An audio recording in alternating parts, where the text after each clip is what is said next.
السلام علیکم ورحمۃ اللہ وبرکاتہ۔ معزز دوستو، آج 12 جنوری 2023 بروز جمعرات ہے اور میں آپ کی خدمت میں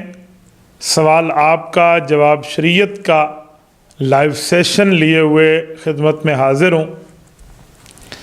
آپ کے سوالات کا حل شریعت اسلامیہ میں ڈھونڈتے ہیں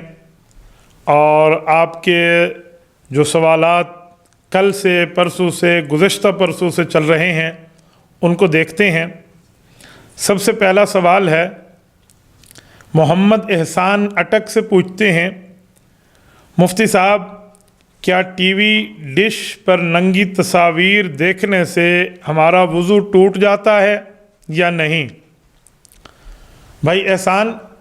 سب سے پہلی اور بنیادی بات یہ ہے کہ اس طرح ننگی چیزوں کو دیکھنے سے مجھے ایمان ٹوٹنے کا خطرہ ہے کہ آپ ننگی تصاویر کو غیر محرم عورت پر توجہ رکھ کے بیٹھے ہوئے ہیں تو ایمان کہیں نہ ٹوٹ جائے۔ اللہ تعالیٰ نے تو بد نظری سے منع فرمایا ہے۔ یاد رکھیں، یہ جو آنکھ ہے اس کا غلط استعمال کریں گے گویا شیطان کے زہر بجے تیروں میں ایک تیر آپ نے خود پہ چلا لیا، تو پھر آپ خود اندازہ لگا لیں کہ اس کے بعد معاملہ کیا ہوگا۔ باقی اگر آپ کو شہوت کے معاملات میں یا شہوت کے ذریعے اس میں وضو ٹوٹنے کی علامات جو ہیں مثلا خروج مزی وغیرہ وہ نہیں ہوتی تو پھر آپ کا وضو تو نہیں ٹوٹتا، لیکن اس عالم میں آپ پھر جا کر نماز بھی پڑھیں گے۔ یہ میں بہت حیران ہوں اس معاملے میں۔ انسان کو اس پر توبہ کرنی چاہیے، استغفار کرنی چاہیے۔ ہاں، بے خیالی میں نظر پڑ گئی جاتے ہوئے تو اس کا تو کوئی پرابلم نہیں ہے، بلکہ حدیث پاک میں ہے اگر بد نظری ہو گئی بے خیالی میں تو فَإِنَّ لَكَ الْأُولَى وَلَيْسَتْ لَكَ الْآخِرَةُ، فرمایا وہ پہلی نظر جو نظر فجا ہے، اچانک پڑی اور آپ نے ہٹا لی، بس وہی پہلی نظر ہے، دوسری نظر پہ تو آپ کو گناہ ہے۔ ہمارے والے اس کا مطلب پتہ نہیں غلط نکال بیٹھے ہیں، وہ سمجھتے پہلی نظر میں جتنی بد نظری کرنی ہے کرتے رہو مگر نظر نہ ہٹاؤ۔ نظر آپ نے ہٹا لیا تو آپ کے لیے دوسری نظر شروع ہو گئی۔ بھائی یہ نہیں ہے، یہ اولا سے مراد، پہلی نظر سے مراد نظر فجا ہے جو اچانک نظر پڑ جاتی ہے، اس لیے ان جیسی چیزوں سے بندہ اپنے آپ کو بچائے رکھے۔ بنت مولانا عبد الرشید ہیں، یہ پوچھتی ہیں، مفتی صاحب جن عورتوں کو ایام مخصوصہ میں حیض آتا ہے وہ گولی کھا کر کسی مجبوری کی وجہ سے ان دنوں کو حیض بند کر دیتی ہیں، کیا ایسا کرنا جائز ہے اور ان دنوں میں وہ خواتین پاک شمار ہوں گی؟ میری بہن، گولی کھا کر اپنے حیض کے معاملات کو بند کر دینا جس سے وہ بند ہو جاتا ہے کسی مجبوری کی بنا پر، تو آپ کے لیے اس کی گنجائش اور اس کے جائز ہونے کا معاملہ موجود ہے، لیکن اس میں دو مسئلے آپ کے لیے کھڑے ہو جائیں گے۔ ایک یہ ہے کہ آپ کی عادت تبدیل ہو جائے گی دنوں میں، تو ان پھر مخصوص دن جن دنوں میں آپ نے نماز ادا کرنی ہے یا نہیں کرنی ان کے ملنے کا خدشہ ہوگا، اس بارے میں ذرا آپ کو کسی عالمہ کے پاس جا کر 100% اس کو بتانا اور سمجھانا ہوگا۔ اور دوسری بات یہ ہے کہ میڈیکلی بھی ڈاکٹر حضرات، یہ حکیم اطباء طبیب لوگ یہ منع کرتے ہیں کہ اگر آپ نے یہ کیا تو اس سے کوئی بیماری وغیرہ کا خدشہ لاحق ہو سکتا ہے، تو مستقل طور پہ تو اس سے منع کرتے ہیں۔ ہاں، کبھی آپ عمرے کے موقع پہ ہیں یا آپ نے احرام باندھنا ہے اور کل کا خطرہ ہے یا اس طرح کے معاملات جو ہوتے ہیں تو ان دنوں میں شاید اس کی گنجائش پر میڈیکل والے اعتراض نہ کریں، لیکن شریعت کی نظر میں اگر آپ کا حیض بند ہو گیا ان کھانے سے تو آپ وہ دن آپ کے لیے حیض شمار نہیں ہوں گے اور وہ دن آپ کے پاکی کے شمار ہوں گے۔ آپ اس میں غسل اور وضو کے ساتھ نمازیں وغیرہ اور اپنی عبادت کر سکتی ہیں۔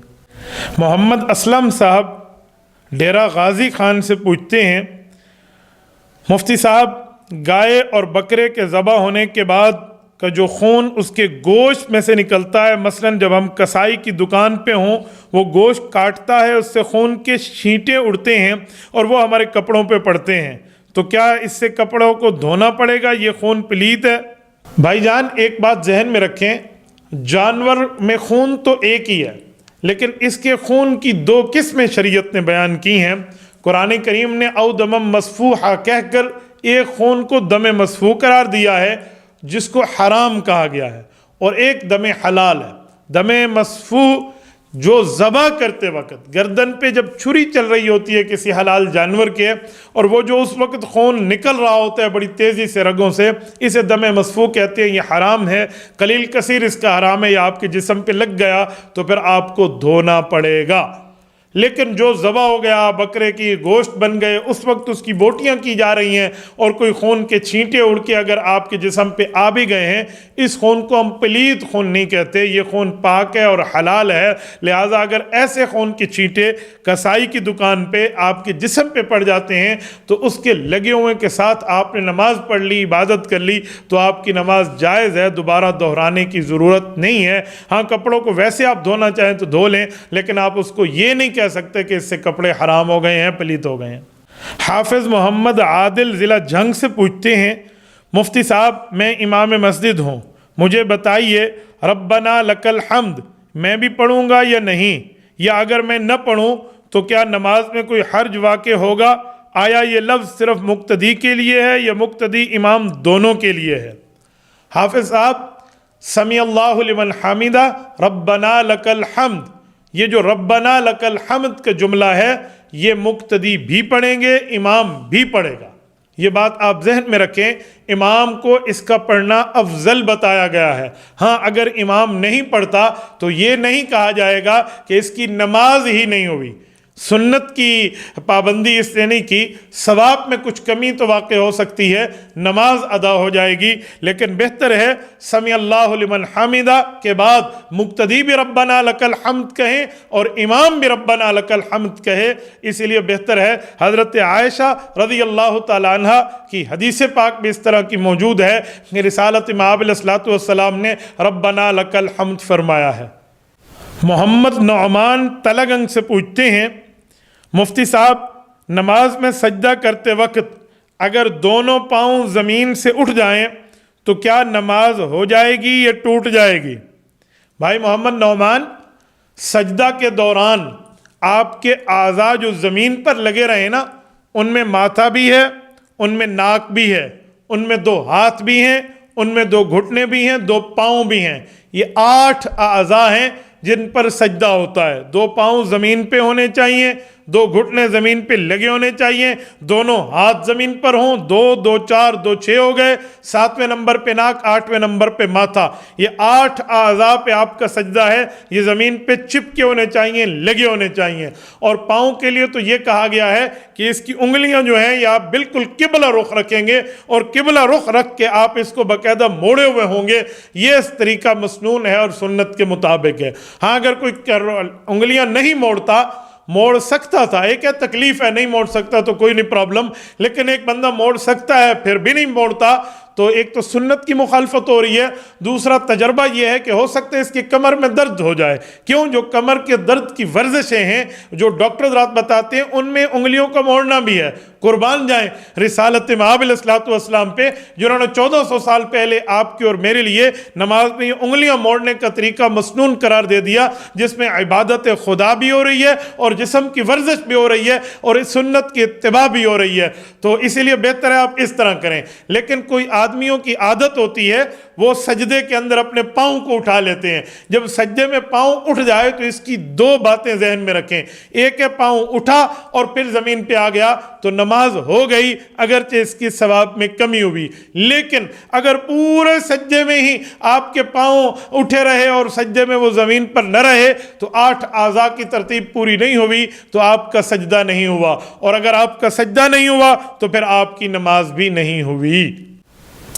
راحیل راجپوت ہیں، ملتان سے پوچھتے ہیں، مفتی صاحب جب ہماری نماز کی کچھ رکعتیں رہ جائیں اور پھر ہم نے وہ رکعتیں امام صاحب کے سلام کے بعد مکمل کرنی ہوں تو کیا امام سلام پھیرنے لگے تب کھڑے ہوں، یا امام ایک طرف سلام پھیر لے تب کھڑے ہوں، یا امام دونوں طرف سلام پھیر لے تو اس کے بعد ہم کھڑے ہو کے اپنی نمازوں کو لوٹائیں؟ راجپوت بھائی آپ نے بہت اچھا سوال کیا ہے۔ اکثر طور پہ مجھ سے بھی اس طرح بہت سے لوگ اس بارے میں کنفیوژن کا شکار ہوتے ہیں اور وہ پوچھتے ہیں کہ مسئلہ کیا ہے۔ یہ بات ذہن میں رکھیں، جب آپ امام کے ساتھ آ کر ملیں، آپ کی 1 رکعت رہ گئی، 2 رہ گئی، 3 رہ گئی یا 4 رہ گئی، جتنی رکعتیں آپ کی رہ گئی ہیں، تو یہ بات آپ ذہن میں رکھیں، جب امام کے ساتھ آ کر آپ نماز میں مل گئے اور بیٹھ گئے، اب امام نے سلام پھیرنا ہے، تو پھر امام کے سلام پھیرنے کے بعد آپ نے کھڑا ہونا ہے۔ یہ یاد رکھیں، کہیں ایسا نہ ہو کہ امام سلام پھیرنے لگے اور آپ کھڑے ہو جائے فوراً، اور ہو سکے وہ امام جو ہے وہ نماز سجدہ صاحب کا سلام پھیر رہا ہو، تو پھر اس لیے آپ نے امام کے ساتھ سلام تو نہیں پھیرنا، آپ نے تو اپنی نماز مکمل کرنی ہے، اس لیے آپ کو انتظار کرنا چاہیے تاکہ امام صاحب سلام پھیر لے اور اس کے بعد آپ کھڑے ہوں۔ بہتر ہے کہ امام دونوں طرف سلام پھیر لے اس کے بعد آپ کھڑے ہوں، نہیں تو ایک طرف تو امام مکمل سلام پھیر لے،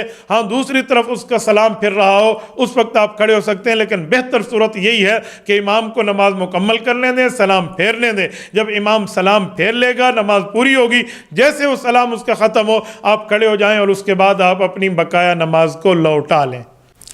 حافظ محمد طارق ڈیرہ اسماعیل خان سے پوچھتے ہیں، مفتی صاحب نماز میں قیام سے رکوع میں جاتے ہوئے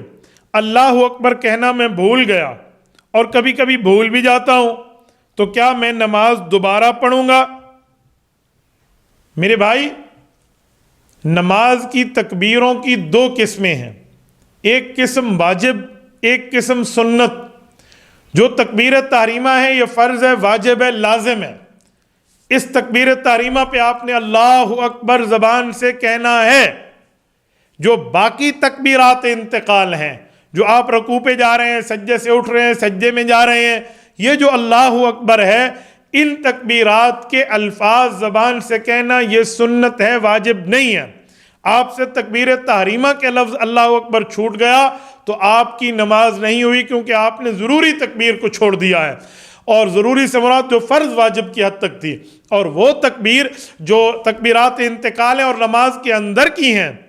وہ تکبیرات انتقال سنت ہیں، اور ان کے چھوٹنے سے آپ کی نماز کے ثواب میں کمی آئے گی، لیکن آپ کی نماز ہو جائے گی۔ باقی حافظ صاحب آپ اکثر طور پہ کہتے ہیں میں نماز میں بھول جاتا ہوں، آپ نماز میں اسی لیے بھولتے ہیں کہ آپ نماز میں سنت کی پابندی نہیں کرتے۔ سنت کی پابندی کا معنی ہمارے تبلیغ جماعت کے بزرگ ہمیں سکھاتے ہیں کہ جس وقت نماز کا وقت ہو تھوڑا ٹائم پہلے بندہ مسجد آئے، اور مسجد آ کر انسان مذاکرہ یوں کرے اپنے دل اور دماغ سے،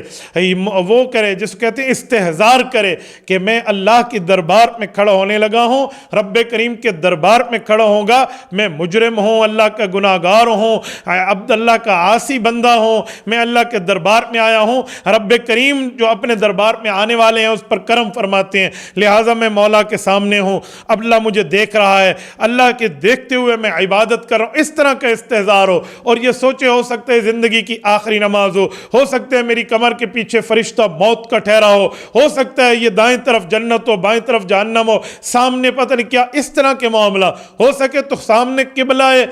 بیت اللہ کو بندہ متصور سمجھے کہ میں وہاں ٹھہر کے نماز پڑھ رہا ہوں۔ اس طرح کی ترتیب ہوگی نا تو پھر خوف آخرت ہوگا، جب آخرت کا خوف آئے گا تو پھر بندہ بھولے گا نہیں۔ دوسرا، آپ نے تکبیر تحریمہ میں نظر اللہ اکبر کے لیے اوپر اٹھائی، پھر اس کے بعد آپ نے ہاتھ باندھ لیے، ہتھیلی کو ہتھیلی پہ رکھ کے آپ نے ناف کے نیچے سنت کے مطابق ہاتھ باندھ دیے، جیسے سنن ابی داؤد میں حضرت علی المرتضیٰ رضی اللہ تعالیٰ کی حدیث ہے۔ اس کے بعد جس وقت آپ نے یوں ٹھہرے ہیں تو آپ کی نظر سجدے کی جگہ پہ ہے، آپ پھر رکوع میں گئے ہیں، رکوع میں آپ کی نظر پاؤں کے اوپر ہونی چاہیے، کیونکہ پاؤں کے ناخن سے روح کے اخراج کی، روح کے کھینچاؤ کی ترتیب شروع ہوگی موت کے وقت۔ اس کے بعد آپ سامنے سمیع اللہ کیا، پھر آپ سجدوں میں گئے ہیں تو سجدوں کے درمیان آپ کی نظر آپ کی جھولی میں ہونی چاہیے جو اتحیات کے وقت ہے۔ اس طرح کی ترتیبیں ہوں تو انشاءاللہ تعالی میں نہیں سمجھتا کہ آپ نماز میں بھول جائیں۔ آج کل لوگ 4 دکانیں ہیں بابا تو 4 رکعتوں میں ایک دکان میں ایک رکعت میں ایک دکان کا حساب کریں گے، اس طرح کی ترتیبوں میں آپ چلیں، یہ ساری سوچیں آپ کو نماز میں آئیں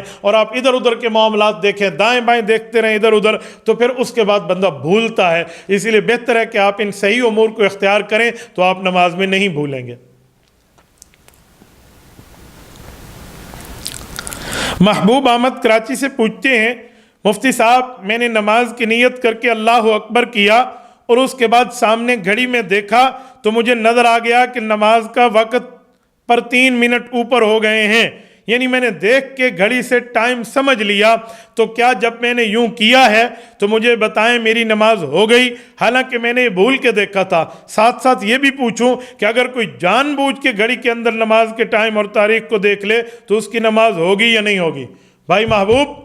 جس وقت بندہ نماز میں ہو تو اللہ تعالیٰ کے سامنے ہوتا ہے، اپنی نظروں کی حفاظت کرنی چاہیے، تو آپ کی نظر گھڑیوں پہ نہ پڑے۔ لیکن اگر آپ کی نظر پڑ گئی ہے، آپ نے گھڑی میں ٹائم دیکھ لیا ہے، تو یہ نظر کا کام آپ کا مکروہ ہوا ہے، لہٰذا آپ کی نماز تو ہو گئی لیکن ثواب میں کمی آئے گی کہ آپ دائیں بائیں اپنی جو ہے نا اپنے آپ کو ایکٹیو رکھے ہوئے ہیں، آپ کی جو ہے نا مصروفیت دائیں بائیں ہے، اسی لیے بہتر نہیں ہے۔ ہاں، کوئی بندہ جان بوجھ کے بھی ایک دفعہ دیکھ لیا، اس کو سمجھ آ گیا تو مکروہ ہے، غلط ہے۔ یہ نہیں میں کہتا کہ نماز ٹوٹ گئی، آپ نے سامنے لفظ لکھے ہوئے تھے وہ آپ نے پڑھ لیے، یعنی آپ نے الفاظ سمجھ لیے ہیں دماغ سے، زبان سے اس کا تکلم نہیں کیا۔ آپ نے زبان سے کہہ دیا 7:10 آپ کی نماز گئی، لیکن زبان سے آپ نے نہیں کیا، آپ نے صرف لفظ دیکھے اور سمجھ گئے، تو اس سے نماز آپ کی نہیں ٹوٹی، نماز آپ کی ادا ہو جائے گی۔ اس کام سے بہرحال بچنا چاہیے۔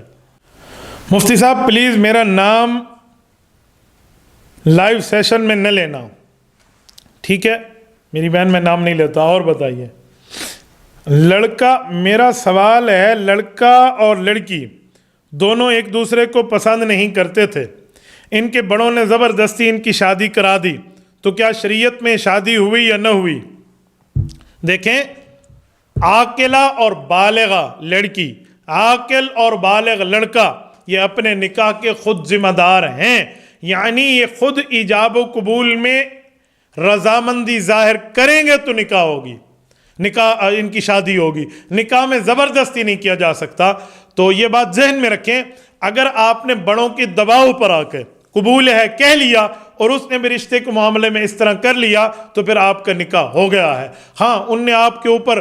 کوئی دباؤ دیا ہے، زور دیا ہے، گن پوائنٹ پہ قبول کرا، قبول تو ہو گیا، کیونکہ پھر آپ کو قبول نہیں کرنا چاہیے تھا، آپ کو پسند نہیں تھا۔ لیکن اگر آپ کے بڑوں نے پیرنٹس نے فیصلہ کیا ہے تو کوئی نہیں مسئلہ، آپ ماں باپ کے فیصلے کو تسلیم کر کے اپنے گھر کو بسائیں۔ میں آپ کو گھر برباد کرنے کی بات نہیں کرتا، اللہ آپ کی شادی کو خانہ آبادی بنائے، خانہ بربادی کیوں؟ کوئی مسلمان اس طرح کسی کی ماں بہن کے بارے میں نہیں سوچ سکتا، لیکن میں بڑوں کو کہتا ہوں کہ اپنی بیٹیوں سے